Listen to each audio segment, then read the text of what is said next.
Hey guys, Edison nears insanity here.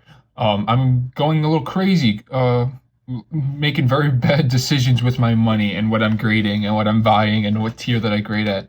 And this submission, I don't think is much different. So let's go over it and let's see uh, kind of why I'm going insane. This was a CGC Standard order. You saw I sent this out, I think, early November. The other issue I have too is I'm realizing like how expensive Standard is. $40 is a lot to pay per card, and a lot of the card values in the current market are not really worth grading at that tier. But let's just see. Japanese new back. Oh my god, it's a dent. The rest of the card looks quite good, but that's a pretty massive dent there. Oh, I knew about this dent. This is the Dude. This is the Daisuke Club promo. There's a lot of reprise card. It's just really cool, and it's funny artwork. And this card, if you, there's quite a few of these listed right now on Macari Japan.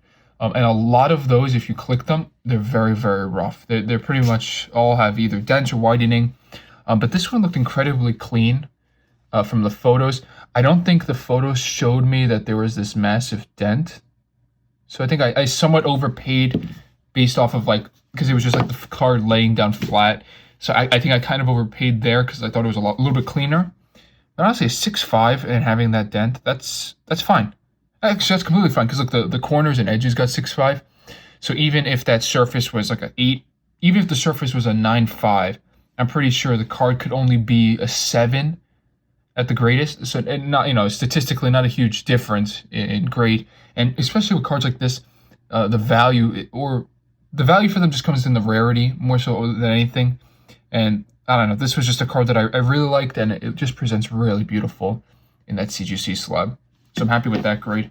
I was gonna guess. I think when I sent this in, after noticing the damage, I thought this was around like a 5 to a 5.5. I thought this was a little bit lower than this, so I'm happy to get a 6.5 in that. More Japanese new back. This one's quite rough. You can see, well, if I hold it at that angle, you could really see it. It's tough when you send the cards in and you have them like in penny sleeves. It's actually kind of tough to see the actual damage, and that's what's nice about these cases is the quality and the condition of the cards stand out a lot more. So like, yeah, I've come around to realizing that like, some CGC I do think is a little harsh at times, but for stuff like this, like I don't think I realized how much widening there really was along the side. And the grade reflects that. Lugia from Shining Darkness in the CGC 5. This one shows that I've completely lost my mind. I don't even know why I sent this card in. I know when I was putting the submission together, my thought was, let me grab some of the cards that are of a medium, like the average card quality. So I was buying all those Diamond and Pearl Hollows, and I wanted to kind of get an idea of how they would grade. So I picked ones that look like the average, kind of like an average looking card, from what I had purchased and was grading. And this is one I picked. But like in hindsight, this card is not an average condition card. This one is much below average compared to the mean that I had. So this is ludicrous that I graded this. I'm so stupid. I'm dumb. Like, that's so dumb that I graded that. I didn't take a better look. And the card before it is also from that same idea, like taking some of the Diamond and Pearl Hollows and just kind of grading them to get an idea. Because a lot of them have like light back scratching or maybe very small corner damage. So I wanted to kind of get like an idea of the range. And then that I throw out every complaint I had out the window because this somehow got a 9. This is a beautiful card. It's one of the best Mew artworks from Shining Darkness as well. It's the same exact set. Like, that's what I don't get. I picked both these cards at the same time from my pile of cards to grade, and I somehow sent in a 6 and I somehow sent in a 9. Alright, fine. Like, I don't even know what was going through my head when I was sending those in, that I didn't pre-check them better to be aware. English. I sent in 3 English cards, and I know the order that I sent them in. So this should be the Ho-Oh from, what is it? I guess we'll see it. Call to Legends. This got a near mint 7. So it presented nice. I thought it was going to be around that 8.85 range. That's why I purchased it. I was pretty confident on that. It got a hit on surface. And with a surface grid like that, I'm guessing there's a dent. From my experience too, if you're curious, it seems that CGC is giving a lot of the dents on cards. The surface grid is going to around a 6.5. Oh my god! Like I don't get it. I keep sending stuff in, it gets low grades, and then I get it back. I'm like, oh, that makes a lot of sense. Why'd I send that in? The whole top of the card is like distorted. Let me see if you can see that on camera. You can kind of pick it up in that lighting. There's a smudge. It literally just looks like a fingerprint that had like was eating like a chocolate bar. They were eating a Snickers, or maybe I'm a Twix guy myself. Maybe they're eating a Twix and they pressed it. That might even be cleanable. And I did a Rockets Entei Japanese that got a 6 as well from CGC. Like a 6, I think it got a 6.5. That card as well had like a chocolate or something. There was some residue on the back. I was super confident it could get cleaned out. I sold it as is. And I'm probably going to do the same with this. But like, well, I'm very confident that you could take a wet wipe and wipe that down. But like, that's just proving to me that I don't understand what I'm doing. Because like my only job with these cards is to properly look them over. And I'm not doing that well.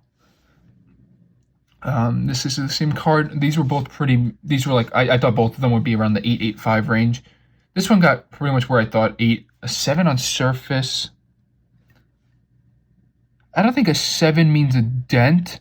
Like these cards are a little bit tougher in grade too, just because it has the the hollow. It's similar to the EX cards, like the early EX cards. Just the border. I mean, Level X's too had this, but the hollow border makes it a little bit tougher in grade. And then the fact that there's a whole hollow foil. But these cards are just beautiful. I just think the artwork is really, really cool for them. This is a super beat up Charizard. Actually, I guess that's a spoiler. But this card's really rough. You could just tell. I'll have to figure out how much I paid for it. I might have even overpaid at the time. But it is a Shadowless Charizard, CGC 4. This seems pretty fair, I'd say.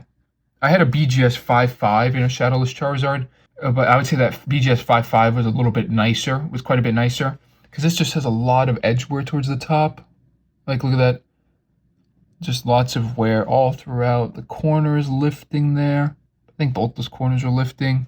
Yeah, just all edge wear, all four corners, on all four sides. Corner wear on all four sides, all four corners. Wow, sorry. But yeah, pretty much every single point of the card has wear to it. Even the hollow foil, I think, was quite scratched up. Yeah, you can see all those scratches, and so a lot of them are color breaking, sadly. I knew this was low grade. I purchased it knowing that. But I really like how Shadowless Charizard looks. I know that it's a popular card, obviously. But there's just something about how the color that they chose for the background, and really, I think it looks a lot nicer. It has those thick borders, too, for the early WotC stuff. It's a really nice looking card. Oh, and yeah, you can even see, look, on the surface, if I hold it like that, how many color breaking scratches there are. But when you hold it like this, it presents super nice. Like when I kind of hold it away from me. And then the 3 Japanese cards are all the same thing, so we can be quick. Celebration Fanfare. This is the player ceremony. That was the previous name for it. The whole idea is that in Japan, when you go to tournaments, you participate in leagues, you accrue points throughout the year, then you can cash in the points to receive one of these cards. It's like a commemoration for playing, being a Japanese Pokemon card player for the year. To my knowledge, the 2021, this is the newest version. I can hold it up so you can see the artwork. This is the most common that they've done so far, 2018 being the rarest, 2018 is also the first. This is a rough one, Celebration Fanfare 8.5. Just think about it conceptually. It's a brand new Japanese promo card. It got killed on centering. I think 8.5 centering feels a little harsh as well. Because like for reference, if that was a 9 centering, this card's a 9. But because of a 0.5 decrease in centering, I mean the surface, whatever. Like I'll show you how these cards are packaged too. I think that's an important metric. They come in these envelopes from the Pokemon Company, but it says right here. This is the only part I can read is the English. So I can read Pokemon Card Game Championship Series 2021. Congratulations. I can't read this, but I suppose if you can read Japanese, that's it on the screen. Then you open it up. So then the promo card itself comes in this sleeve. It's like a little plastic thing like that. The card gets put inside. It's closed up. and then yeah, it's put in the envelope. But what I do like about this one I have, this letter, is it actually has, I believe this is the player's name at the top. One of these is the player's name, and then also their player ID. And I think that's a cool thing to have. Just to go along with one of the cards is you have the envelope that it came in, the player that it's from to. A lot of the envelopes, the letters that I saw and I had purchased initially when these came out, people value privacy. It's like I think it's almost like a cultural thing. Well, maybe not cultural, but a lot of people just either rip this part out or scratch it out so you can't read it. But this one's still intact, so I have that information of who the player was. Yeah, so there's more of those. CGC 9, Celebration Fanfare. This one's also rough on centering. It's a little shifted, definitely, right to left. Even saying that's a little shifted, though, I don't think it's deserving of 8.5. But that wouldn't have changed the grade, I don't believe. And this one is also a 9. This one is slightly better centering, but just that artwork is really cool. Yeah, this was it. This was my CGC Standard order. Definitely pretty, not a great submission. The main ones I'm a little down on are the Celebration Fanfares. These are just rough considering, as I said, they're brand new Japanese promo. This Charizard I felt is incredibly fair for the damage. I probably would have even said I thought it was lower. Really happy with this, the 8, the Mew.